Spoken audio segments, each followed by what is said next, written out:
tagis ka speaker, nakakapanik. 500 billion, tinalo pa yung budget nung pandemic. Nung pandemic, 240 billion. Nung bagyong Yolanda, 167 billion. Tapos yung kay Romualdez, 500 billion. Tapos sasabihin nyo, Martin for President, isipin nyo yun. Budget nung pandemic, tinalo mo. Budget nung Yolanda, tinalo mo. Lahat ng budget nung trahedya, tinalo mo.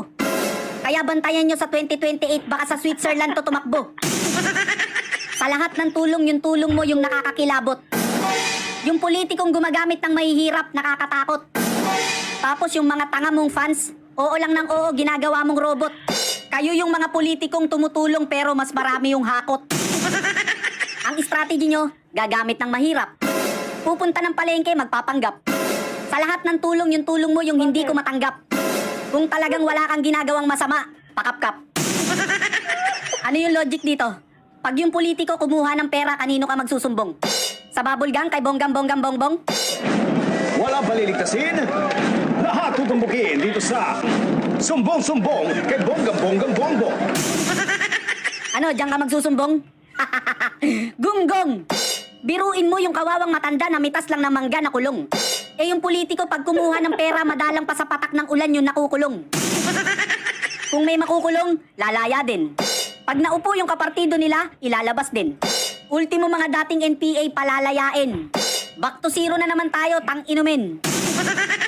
Bakit daw tayo natatakot sa pistok, sabi pa neto? Tayo pa daw natatakot, sira ulo ba to? Bakit kami matatakot, hindi naman yan kumakain ng tao? Nangunguha ng bata, oo. Yung mga demonyo, binabakbakan namin kayo, binibaby nyo. Ikukulong tapos papalayain nyo. Nangangasar ba kayo? Maghanap kayo ng tangang lolokohin nyo. Pasensya na, hindi kami nakikipagkasundo sa demonyo. Yung tulong, tandaan nyo, dalawang klase. May tulong na paimbabaw, puro papoge. At yung totoong tulong, hindi sinasabi. Tapos 500 billion, ayuda? Walang pandemic, sus Mariosip, grabe. Yan yung ayudang first time talaga, super duper extraordinary. Sa sobrang laki ng budget, tataba talaga yung dating chubby. Sa sobrang bait mo, pwede ka na sa libingan ng mga bayani. Yung tipong kumuha ka ng maleta sa airport tapos ikaw pa yung bayani. Yung mga Pilipino, ginagawa mong tamad. Yung tipong hihilata na lang sa banig tapos magkakamot ng bayag. Imbis na bigyan mo ng pamingwit, bibigyan mo ng isdang binilad. Trabaho ang ibigay mo para lalong magsipag. Kasi pinapalabas mo, tutulong ka sa tao. Ang lumalabas kami pa tutulong sa'yo. Pera ng tao yan, baka kala mo. Ayuda, sa laki ng budget, abono pa kami, loko. Speaker, saan ka punta? Anak ng buhaya, suplado ah. Speaker, open the book na. Ang tambok-tambok ah. Saan kaya pupunta to? Mukhang pupunta sa palengke ah. Walang lingunan ah, ang sarap magmura.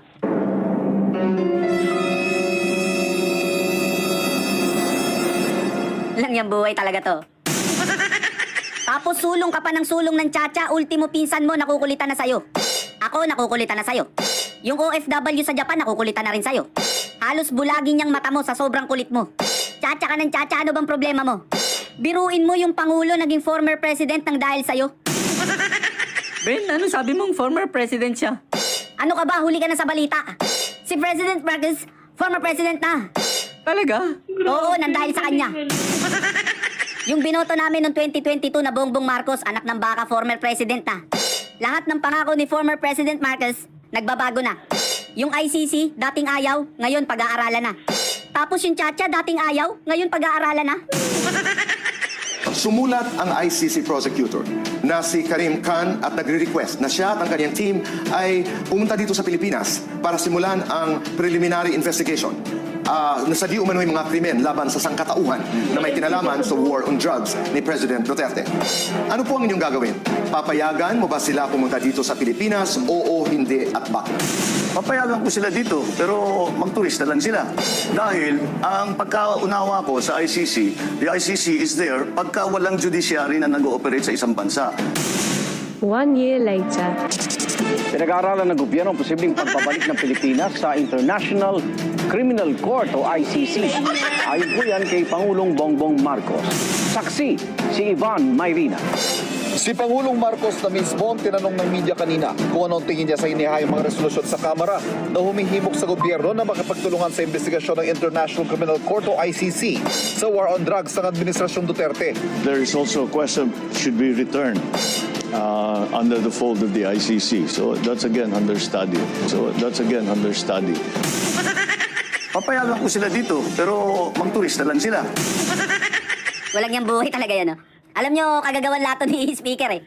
Lahat ng sinasuggest nito sa Kamara, pinag-aaralan ng Pangulo eh. Kaya mali yung OFW na tusukin yung mata nito eh. Dapat inaambalos ng placards to eh. Una, ICC, pag-aaralan. Ngayon, pati Chacha, pag-aaralan na rin eh.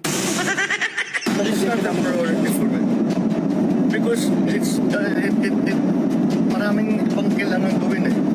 For me, lahat itong mga pinag-usapan, kaya natin gawin na hindi palitan ng saligang mata. Hindi prioridad at hindi kailangan. Yan ang pahayag ni Pangulong Bongbong Marcos patungkol sa charter change noong Pebrero. Pero nang tanungin ngayon kung suportado niya ang pag-amyenda sa konstitusyon sa gitna ng muling pagkabuhay ng usaping ito sa Kongreso, tila naiba na ang saloobin ng Pangulo. Well, we're just beginning to study what we are looking at here is the opportunity cost of those who would like to invest here but somehow the laws that derive from the Constitution when it comes to the economic provisions do not allow them to. Kita mo? Sumusunod sa'yo. Walang nga talaga Speaker eh. Paano mo napapasunod yung Pangulo? May hawak ka ba dyang ebidensya or video? Bukod sa pabago-bago, wala nang sariling feelings yung Pangulo. Ikaw, Speaker, namumuro ka na eh. Pagsasabihan kita eh. Ikaw, hindi ka namin binoto, masyado kang paepal eh. Pagkakaalam ko, Marcos yung binoto namin, hindi Romualdez eh. Dahil sa'yo, unti-unti na nakakabuelo yung mga NPA eh. Una, ICC. Pangalawa, Chacha. Pangatlo, peace talk, mukhang pag-aaralan na rin. Ang inihintay ko yung impeachment ni Ate Sara, mukhang pag-aaralan na rin. Ngayon, sabihin nyo sa akin kung sinong hindi madidismaya. Pwera na lang kung sip-sip tayo ka or manhid ka. NPA, gagawin mong friend, baliw ka ba? Ano, suntukan tayo? Sandakot kayo mga tanga. Ang pakikipagkaibigan, pinipili yan. Yung salitang kaibigan, 8 letra lang yan. Yan ang dapat mong pag-aralan. Ultimo, pagbili mo ng kamatis sa palengke, kikilatisin mo kung anong dadamputin mo dyan. Once na makapili ka ng bulok, yung ibang mga kamatis mo, mabubulok din yan. At yung pagiging mabait, nilulugar yan sa tama. Mismong kamag-anak mo, kaya kang traidorin, kaibigan pa kaya. Kung mamumuno ka sa bansa, hindi puro bait, kailangan may tapang ka. Bait-bait, kaya hindi natatakot yung masasama. Higit sa lahat, huwag kang pabago-bago ng sinasabi. Magpakatotoo ka, hindi yung nalilito kami. Ang tawag doon, 2 dila, double blade ang labi. Yung tipong laban ngayon, tapos bukas bawi. Nagbago sila, may bago ng kulay. Dilawang dala, dilawang galaw ng bagong lipunan. Nagbabago na sila, dilawan at pula.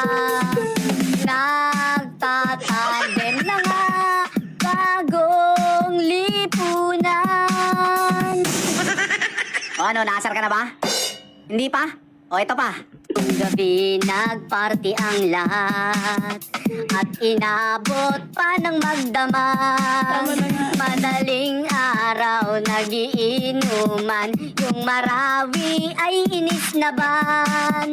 At si Franz may pag-asa, at sa pisto kanong ganda. Nagbago sila, may bago ng kulay. Dilawang dala, dilawang galaw ng bagong lipunan.